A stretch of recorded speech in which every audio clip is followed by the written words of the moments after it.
So in this video, we're going to be talking about irregular verbs. We have made a flip book, as you can see behind me, with all the ways that you will form an indicative verb. Remember that indicative, present active indicatives, are those verbs that state a fact, and they form slightly differently, depending upon what conjugation. First conjugation, long ARE. Second conjugation, long ERE. Third conjugation, short ERE with an IO in the first principal part. And then fourth conjugation is going to be the long IRE. Now, also, too, the difference is that the vowels that are between the stem and the ending are slightly different depending upon every conjugation.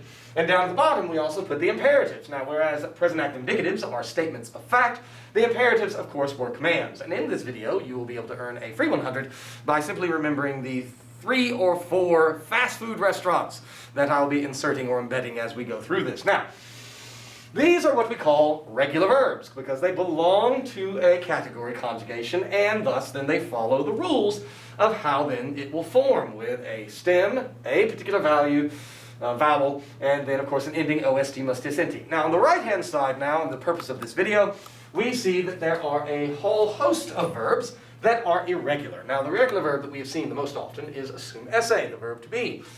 But the reason why they are irregular is because they don't belong to any of the conjugations. Now, I suppose we could just label them as IRR. They are all irregular. To be, to go is the meaning here. Irregular for the verb to want or to wish. Irregular, IRR, for the verb to not want or not wish. And then irregular, IRR, for the verb ferre, which of course means to bring or carry. Now you can tell that they are regular for the most part by looking at their infinitives. Look, it doesn't have an ARE, ERE, or IRE, and of course for the ERE either long second conjugation or short third conjugation. That one doesn't even have an RE on it, nole. It's a weird form, and look at wolo, wele. Now this looks like it would be fourth conjugation with a long IRE, but that's the whole word, and it is not going to belong to the fourth conjugation. It's just irregular. And then, of course, you don't have, again, the RE of sum esse. And that means that you cannot follow the rules. You merely have to memorize the forms. And these are the forms that you then have to memorize. Your first restaurant is Taco Bell. T-A-C-O, second word, B-E-L-L. So, let's start with sum esse that we should know. We have said it so many times that obviously sum es est, sumus estis sunt. As simple as that. And we have said it over and over and over again. Sum es est, sumus estis sunt. Now please note that you can put all kinds of prefixes on it.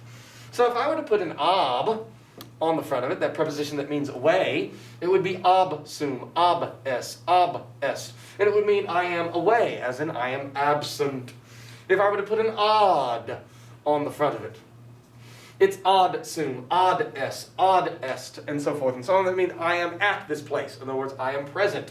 If I wanted to say I am present, odd sum, and so forth and so on. Likewise with the verb to go. You have to memorize the forms, and these are going to be new. And these are the forms that you have to know. They include eo, is, it. I go, you go, is, he goes, it. Emus, etus, et unt. We go emus, y'all go etus, and they go et unt. And it's the same way. If you want to say they go out of, just put an X on the front. Exeo, exeo, exis, exit. He goes out. That's what an exit is. Or if you wanted to go an ob as away from, he goes away, ob it, and so forth and so on. Nevertheless, it is eo, is, it, emus, etus, et unt. Now, take a look at the verbs wolo and nolo. They essentially are, and I'll be right back to get my eraser, they essentially are the same exact verb, except that for nolo, it is nothing more than known plus wolo that gets squished together into a singular form nolo. We do this as well with, for example, our words not and ever.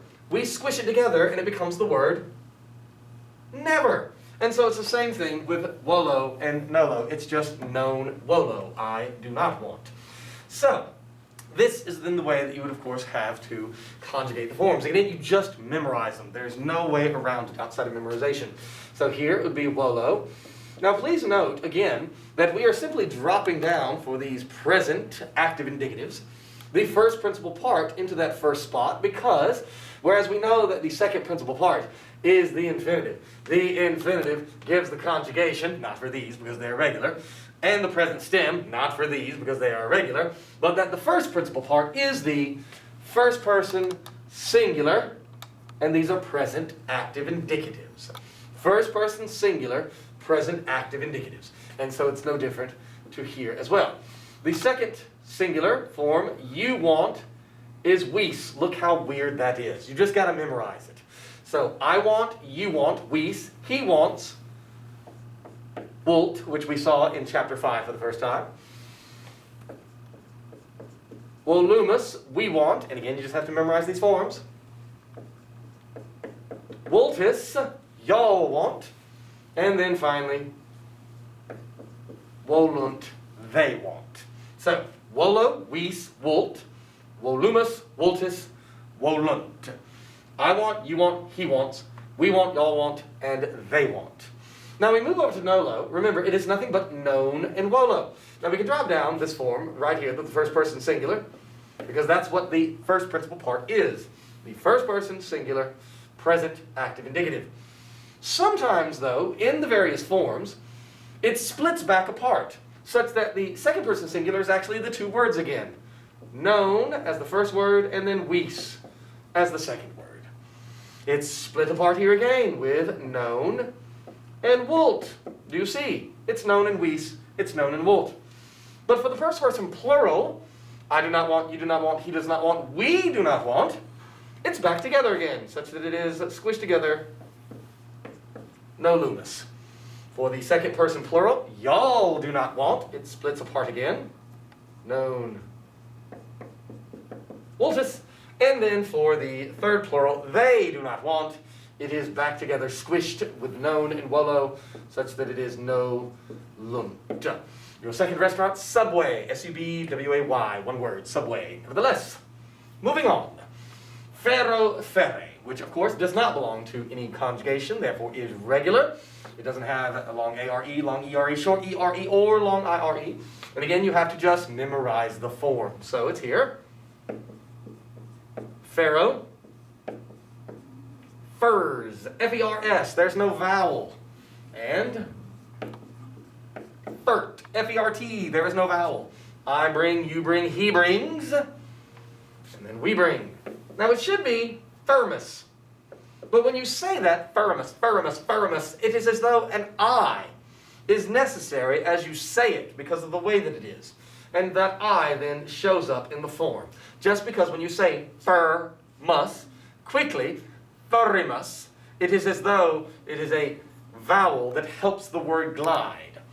It's back to no vowel with y'all bring, furtus, and then finally, fernt is really, again, a gliding vowel is what we need, and so, ferunt. Ferro, I bring, fairs, you bring, fert, he brings, ferimus, we bring, fertis, y'all bring, and ferunt. Again, irregular verbs, you've got to memorize the form. There is nothing else that you can do. Now, let's move down here to the imperative.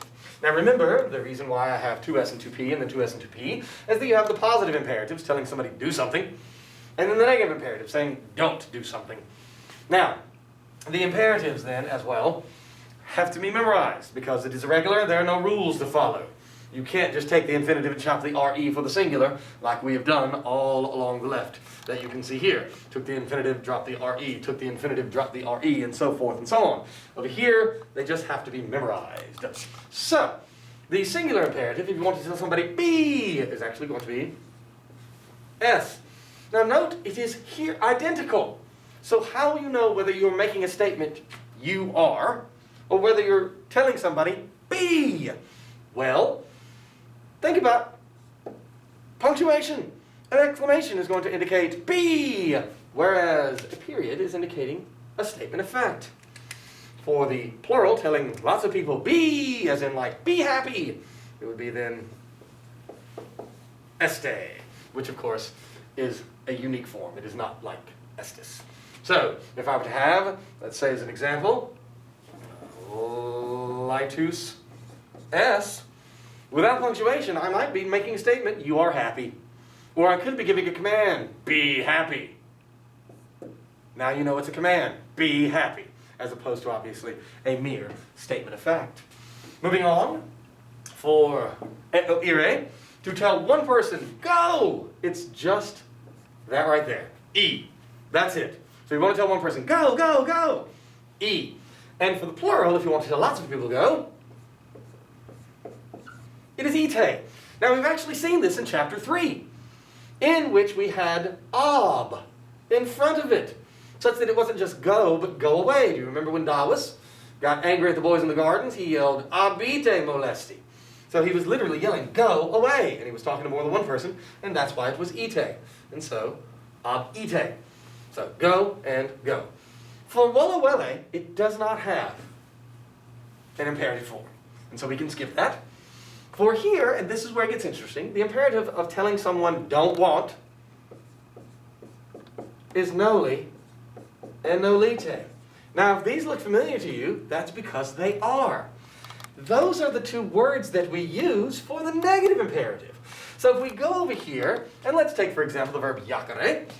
Noli jacere translates don't throw. But literally what it means is the command do not want to throw. That's why the form of the verb that you pair with the noli and nolite is the infinitive. The literal translation, do not want to throw. Whereas we can just idiomatically understand it as don't throw. And for the plural, don't throw. And so you can see it over here again, the noli and the nolite. Then finally for fero fere, remember that it is deek, duke, fock, and fair. Just F-E-R, fair. Bring you one person. And remember the girls yelling in the woods? Ferte. Bring help. Ferte auxilium is what they yelled. So there are going to be 4 restaurants. The third one that you have here is KFC. Just 3 letters, K, F, and C. There's one more to come. So, ferte auxilium. And these are all then the commands. Now, a word back over here for sum esse before we go and put all the negatives is that very often, instead of using what this is and all of these are, which is the present imperative, for the imperative of sum esse, they will use what is known as the future imperative, which looks like this. Esto. And it literally has the meaning of may you be, or let it be. But more often than not, they will use that singular imperative for be, as opposed to that one. And here for the plural, it would be estote. And so be aware that sometimes that they give as the imperative when they're speaking be, what's known as the future imperative. So they're implying be in the future something, or may you be something in the future. Perhaps happy, lightus, if it's singular, lighti, if it's plural, for the masculine. Now, for the negative imperatives, obviously you follow the same pattern, which is nice. You want to say noli, and then, of course, the infinitive, don't be. Noli esse tristis, don't be sad, perhaps. And for the plural, it's nolite, and of course the form of the verb that goes with it, esse, don't be sad. Here it would be noli ire, don't go. And here it is, nolite ire, don't go. Again, we can skip over that. Here, we can skip over this, because we're not going to say noli nole. Do not want to not want. So we don't want to say that. And so, finally over here, we have noli, which is don't, literally don't want, but don't. And then the infinitive, F-E-R-R-E, don't carry, don't bring. And then again here, nolite with don't carry, don't bring. So, just to recap and remember, you have to memorize these forms. Sum es est, sumus est sunt, statements of fact, I am, you are, he is. We are, y'all are, they are, and I could put a period for all of them as statements of fact. Eo is it, imus itus eunt, I go, you go, he goes, we go, y'all go, they go, period. Volo vis volt, volumus, voltus, volunt, I want, you want, he wants, we want, y'all want, they want, period. Nolo, non vis, non volt, nolumus, non voltus, nolunt, I don't want, you don't want, he doesn't want, we don't want, y'all don't want, they don't want, period. And then finally, ferro, fares, fert, ferimus, fertis, ferunt. I am bringing, you are bringing, he is bringing, period, statements of fact. We are bringing, y'all are bringing, they are bringing, and to review quickly the imperatives, es or esto, be, este or estote, be, ite, go, exclamation point. Go! Exclamation point, talking to more than one person. Nothing for wallow. Noli and nolite, which remember is what we use for the negative imperative. We see down here, noli ire, don't go. Nolite ire, don't go. And then of course, fer and ferte. Bring and bring. It's just the difference as to whether you're talking to one person or more than one person. Your last restaurant is Sonic, S-O-N-I-C, and hopefully you have made an effort to understand and learn your irregulars. Thanks.